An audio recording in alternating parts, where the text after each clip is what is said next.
Cinema প্রেমীরা কেমন আছেন? আশা করি ভালো আছেন, আমিও ভালো আছি। তো আমি এখন কথা বলবো যে সিনেমা নিয়ে। এই সিনেমাটার নাম হচ্ছে মহাবতার নারাসিমা, আর এটা হচ্ছে একটা অ্যানিমেটেড ফিল্ম। আর এই ফিল্মটা নির্মাণ হয়েছে হাম্বেল ফিল্মস প্রোডাকশন হাউসের হয়েছে, যে প্রোডাকশন হাউসের মাধ্যমে নির্মাণ হয়েছিল কেজিএফ। আর এর পাশাপাশি বর্তমান সময়ে কান্তারা, যে সিনেমাটা chapter Kantara the legend chapter 1 cinema নির্মাণ হয়েছে, ঠিক একই প্রোডাকশন হাউসের মাধ্যমে নির্মাণ হয়েছে এই মহাবতার নারাসিমা সিনেমাটা। এটা সিনেমা বলতেই হবে, তবে এটা হচ্ছে অ্যানিমেটেড সিনেমা। ওকে। তো এই সিনেমার মধ্যে, অ্যানিমেটেড সিনেমার মধ্যে একটা বিষয় আমার কাছে খুব বেশি ভালো লাগে, সেটা হচ্ছে যে বিষয়বস্তুগুলো বাস্তবে কোনো মানুষকে দিয়ে অভিনয় করালে যে বিষয়বস্তুগুলো আর কি খুব সুন্দরভাবে এক্সিকিউট করা পসিবল না, ঠিক সেই সব সিনেমা বা সেই সব গল্প খুব ভালোভাবে অ্যানিমেটেডের মাধ্যমে এক্সিকিউট করা যায়। ওকে। আর এখানে হয়েছে তার ঠিক, মনে করেন যে কি বলবো, একদম পারফেক্ট ব্যবহার করেছে। এখানে যে গল্পটা দেখানো হয়েছে, এই গল্পটা হচ্ছে একটা মহিলা ইয়া করে, কি বলে, একটা সাধু সন্ন্যাসী যে রয়েছে, সে মনে করেন যে ধ্যানে মগ্ন থাকা অবস্থায় তাকে দিয়ে খারাপ কাজ করে, মানে সহবাসে লিপ্ত হয়ে যায়। যার প্রেক্ষাপটে তার সে গর্ভবতী হয় এবং তার দুটো সন্তান জন্ম নেয়। ওই যে যে সন্ন্যাসী বা যে সাধু আর কি ধ্যানে বা হচ্ছে ইয়া কি বলে মগ্ন ছিল, সে অভিশাপ দেয় যে তোর সন্তান হবে, মনে করেন যে রাক্ষস বা হচ্ছে বাজে বাজে আর কি বিষয়বস্তুগুলো তাদের মধ্যে থাকবে। ওকে।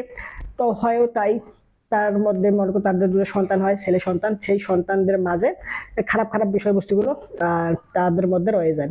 এখন এই গল্পটা সামন দিকে এভাবে এগিয়ে থাকে। এখন একটা সময় সে দুইটা ভাইয়ের মধ্যে একটা ভাই দেবতা আরেক দেবতার সাথে লড়াই করতে যায়, সে মারা যায়। এখন এ আর কি মনে করেন যে আরেক দেবতার কাছ থেকে শক্তি নেয়, পাওয়ার নেয়, যে আমাকে রাতেও মারতে পারবে না, দিনেও মারতে পারবে না, আসমানও মারতে পারবে না, পাতালেও মারতে পারবে না। ঠিক এরকম একটা আর কি তাকে একটা বর দেয়, বা হচ্ছে তাকে একটা পাওয়ার বা ক্ষমতা দেয় অন্য একটা দেবতা এসে। ওকে। এখন এখান থেকে জমে যায় খেলা। এখন তার যে সন্তান হয়, সে আবার যে তার শত্রু, যে তার নিজের ভাইকে মারছে, ঠিক তার ভক্ত। ওকে। বিষ্ণু। ওকে, বিষ্ণুর ভক্ত হয়ে যায়। এই গল্পটা এখন এখান থেকে এগুলো থেকে সামন দিকে এমন কেমন টুইস্ট আর টার্ন আসে যে সত্যিকার অর্থে দেখছিলাম যখন, তখন মনে হচ্ছিল যে কি হবে তারপর, কি হবে তারপর, আসলে কি ভালো হবে না খারাপ হবে, কি হবে আসলে, সে বাঁচবে না মরবে। ওই ছোট বাচ্চা, তার যে ছেলে সন্তান রয়েছে, সে বিষ্ণু ভক্ত, তার ভক্ত হয়ে যায়, দর্শক শ্রোতা ভক্ত জন্য পাবলিক হয়ে যায়। এখন সে তার সন্তানকে মারতে হুকুম দেয়, কারণ সে তার শত্রু, তার যে দুশ্মন, যাকে সে ঘৃণা করে, অপছন্দ করে, তার ভক্ত হয়েছে, তার পূজা করে। ওকে। এখন তাকে মারার অনেকগুলো ব্যবস্থা নেওয়া হয়, কিন্তু কোনোভাবে তাকে মারতে পারে না, হত্যা করতে পারে না। শেষ সময়ে এসে বিষ্ণু তার, মনে করেন যে তার ভক্তকে বাঁচার জন্য সে নিজেই এসে পড়ে। এখন তাদের দুজনের মধ্যে লড়াই হয়। এই লড়াইয়ের মধ্যে কে জিতবে এটা জানতে হলে আপনাকে অবশ্যই সিনেমা দেখতে হবে। আর এখানে যে এনিমেটেড কাজ যে করা হয়েছে, এনিমেটেড কাজের মধ্যে মনে করেন যে এমনিতে নর্মাল যে সিনেমাগুলো রয়েছে, ওগুলো সিনেমার মধ্যে কিন্তু ভিএফএক্স, সিজিআই বা হচ্ছে গ্রাফিক্স এর কাজে কিন্তু অনেক ঘাপলা থাকে, অনেকটা মনে করেন যে ভুল ত্রুটি থাকে। আর এনিমেটেড সিনেমার মধ্যে মনে করেন যে বিষয়বস্তুগুলো আরো বেশি পরিমাণে ভুল ভ্রান্তি হয়ে যাওয়ার পসিবিলিটি রয়েছে, কারণ পুরো সিনেমাটাই মনে করেন একটা এনিমেটেড। ওকে। এখানে কোনো মানুষ চরিত্রে নাই, সবাই হচ্ছে এনিমেটেড। আর এখানে মনে করেন ফুল ফিল ভাবে এক্সিকিউট অনেক সময় হয় না। আর এখানে হয়েছে তার ব্যতিক্রম। এখানে মনে করেন যে দেখে কোনো জায়গায় আমার কাছে গাফিলতি মনে হয়নি, তবে এর যে ক্লাইম্যাক্স সিকুয়েন্সটা, ভাই যেভাবে তারা মনে হচ্ছিল যে পুরো সিনেমাটা নির্মাণ করতে যে বাজেট রাখছে, আর ক্লাইম্যাক্সের যে ফাইট সিকুয়েন্স রয়েছে, বিষ্ণু এবং ওই যে যার কথা বললাম রাক্ষসের, যে আর কি মনে করেন আসমানও যাকে মারতে পারবে না, জমিনও মারতে পারবে না, দিনেও মারতে পারবে না, রাতেও মারতে পারবে না, তাদের দুজনের মধ্যে যে লড়াইটা একদম অন্যভাবে তারা প্রেজেন্ট করেছে। আর এখানে cinematography, colouring, overall everything is good. এখানে ব্যাকগ্রাউন্ড মিউজিক ব্যবহার করা হয়েছে। ব্যাকগ্রাউন্ড মিউজিকটা কোথাও গিয়ে ওই যে যে আপনার কাছে মনে হয়ে যাবে সারা জীবন মনে থেকেই যাবে তা হয়নি, তবে কোথাও গিয়ে যখন আপনি দেখবেন তখন খুব ভালোভাবে বুঝতে পারবেন যে না, ঠিক আছে, একদম খাপে খাপ আব্বাস আলীর বাপ। ওকে।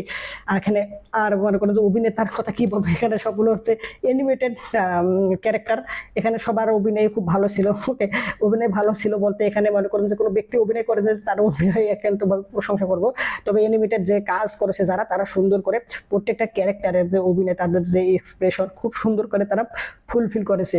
ওভারঅল এই সিনেমাটা মহাবতার নারাসিমা, এই মুভিটা আমার কাছে খুবই ভালো লাগছে। যদিও অ্যানিমেটেড সিনেমা অনেক কম দেখা হয়, কারণ বর্তমান সময়ে যেসব ভালো ভালো সিনেমা আসতে যাচ্ছে, এগুলো সিনেমা দেখেই আর কি সময় পাই না, তারপর আবার এই যে অ্যানিমেটেড সিনেমা যদিও মনে করেন দেখার প্রথম দিকে আগ্রহ ছিল না, পরবর্তীতে এটা নিয়ে আর কি অনেকেই আলাপ আলোচনা করতেছে, অনেক ভালো ভালো করতেছে, যার প্রেক্ষাপটে আমি ওই সিনেমাটা দেখলাম আর দেখে আমার কাছেও মনে হয়েছিল আসলে এই সিনেমাটা তারা ভালো বলেছে, ভালো হয়েছে বলেই, আর এটা অবশ্যই প্রশংসার দাবিদার। আমাকে যদি এই সিনেমাটা রেটিং করতে বলেন তাহলে আমি করব 5/3.5। ওকে, তো এই হচ্ছে মহাভারত নারাসিমা সিনেমা নিয়ে আমার ওপিনিয়ন। তো আপনারা যারা দেখেছেন তা আপনাদের কাছে কেমন লাগছে অবশ্যই কমেন্ট করে জানেন, ভিডিও লাইক দেন, চ্যানেলটা যদি সাবস্ক্রাইব করে না থাকে তাহলে দ্রুত সাবস্ক্রাইব করে নিন। সম্পূর্ণ ভিডিও দেখার জন্য আপনাকে জানাচ্ছি অসংখ্য ধন্যবাদ। আর এই ভিডিওটা শেয়ার করেন আপনার মা বাবা ভাই আত্মীয় স্বজন তারা প্রতিবেশী বন্ধু বান্ধবের কাছে। Thanks you very good, bye. I hope always understand so no talk for this subject. Bye. আর একটা কয়বার দেখি